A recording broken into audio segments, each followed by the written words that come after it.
Hello and welcome back. So for the ones who probably are new to the channel, if not probably seen me before, hi, my name's Alfie. I'm an average runner trying to be better every day, and today's video is going to be all about how to make an effective training plan to help you get faster over the 10k distance, or maybe that extra little bit stronger to help you either run an easy run, for example, or even your fastest time ever. So these tips are going to be essential and based off what I've learned as well as what I found on the internet as well. And obviously I've implemented them into my training, so I'm not just saying them out loud and expect you to follow them. But let's crack into it by moving on to tip number one. So tip number one is just simply make sure you either add a tempo or a speed session into your weekly training block. So what is this speed session or tempo session going to include? So first of all, it's going to include some work at either your goal 10k pace or faster than your goal 10k pace. It sounds confusing, but I'm going to give you a couple of examples now. So just say Samantha is aiming for a sub 1 hour 10k, for example.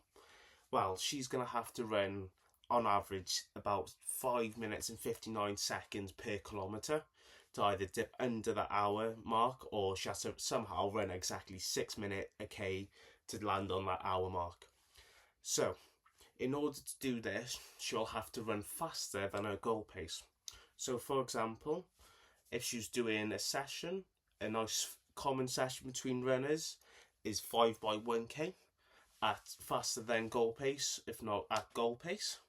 So what can she do with this? So first of all, with this type of session, you can do rep number 1, 3 and 5 at goal pace, so 6 minutes a kilometre, and then the rep number 2 and 4 can be at, for example, 5 minutes and 50 per k, if not 5:45 per kilometre.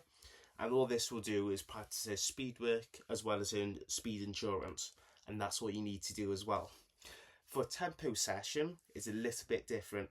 You'd be working at a certain time and a certain pace for obviously a set amount of time. So for example, you can do 20 to 40 minutes or 20 minutes at your goal pace.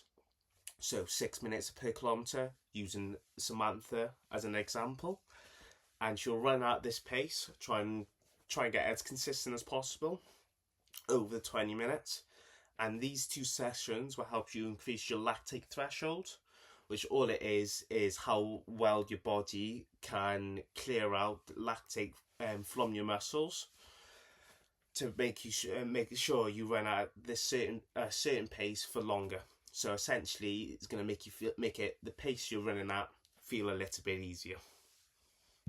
Moving on to tip number 2 is making sure you have a variety of sessions during the week. Now, what does this mean?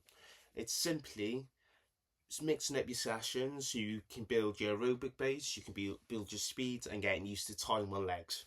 So, for example, you can do your easy run on a Monday, your speed session on a Wednesday, another easy run, for example, on a Friday, a longish run on a Saturday there. So that is as simple as it is. If you can make a structure, if you not make a nice day-to-day plan of what you're going to do, it make your life 10 times easier of planning. So for example, if you know you can run in the mornings, do your runs in the morning, and then you at least have the rest of the day to chill out. And then, but if you have a variable work schedule, try and find times where you can 100% fit your running. And if you need to, you can just split them down to smaller sessions where you can fit more time during the week. So, for example, if you normally do 6 kilometres easy on a Monday, and you don't have enough time to do 6 because, for example, you may need to take the kids to work, you may need to go to school, may have something coming up at that time, you can shrink it down to maybe 4 kilometres easy, and then you can put that extra 2k maybe on a Tuesday morning or Tuesday afternoon where you got a nice break, or maybe get up early from work. So just all I'm trying to say is have variety, but make sure you be flexible as well with it. Okay, moving on to tip number 3. So this is a tip that can help you improve your running, which is gradually increasing your mileage, as well as making sure you take step back weeks. Now, what does this mean? Obviously, gradually increasing your mileage is going from, say, running 20k a week to 22 kilometres a week.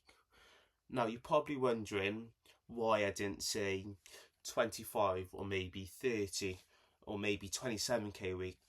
So the rule with running and increase your mileage is you don't want to increase it more than 10% per week.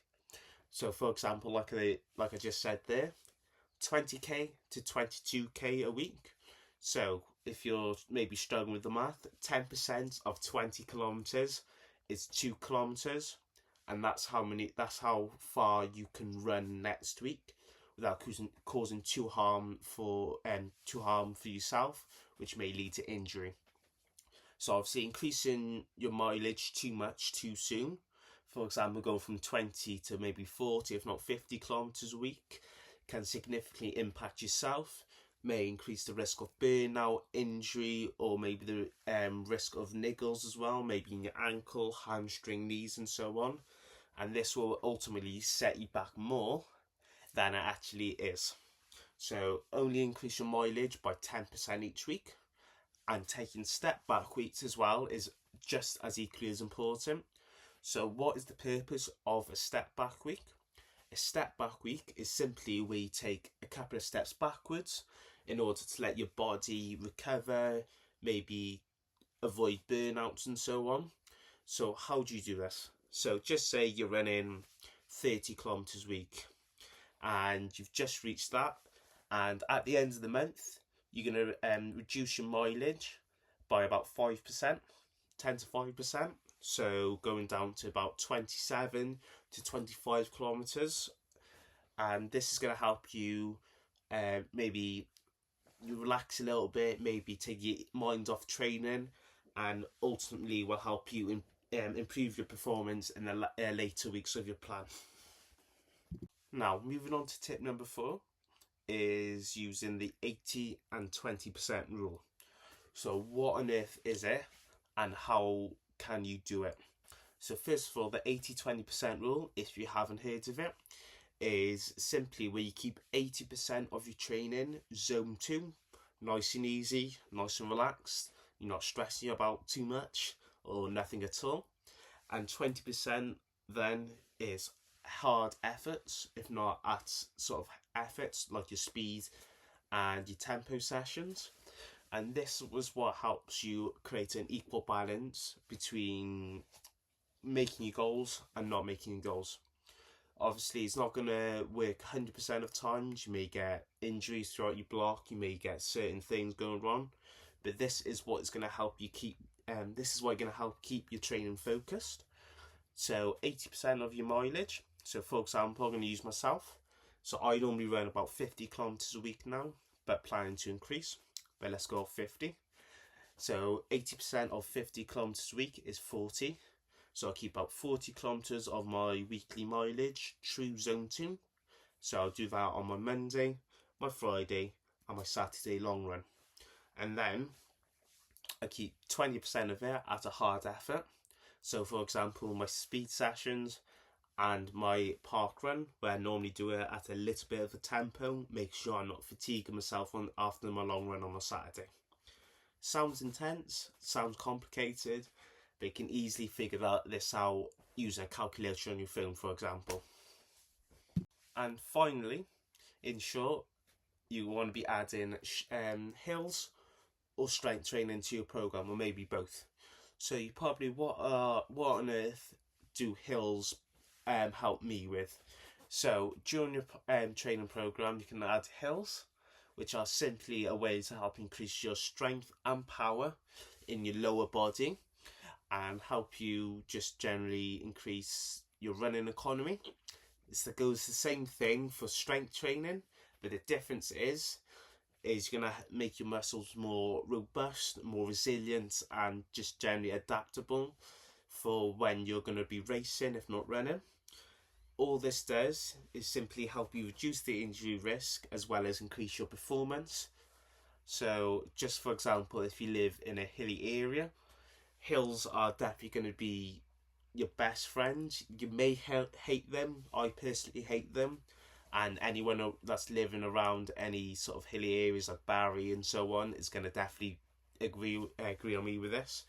But it's going to seriously help you increase your running, or increase your running performance. And strength and conditioning is proven by science. I don't have any documents, but if I do, I'll try and put one in the description for all of you to read through. And it seriously makes a difference. I've noticed a difference, and many runners have as well. But I hope I'm not going to keep you any longer. So I hope you enjoyed the video today, and hope you've learned something, if not a couple of bits and bobs. If you've got any more questions, or any questions in general about 10k training, if not racing, put them down in the comments below, and I'll try and answer the best. Hope all of you have a nice day.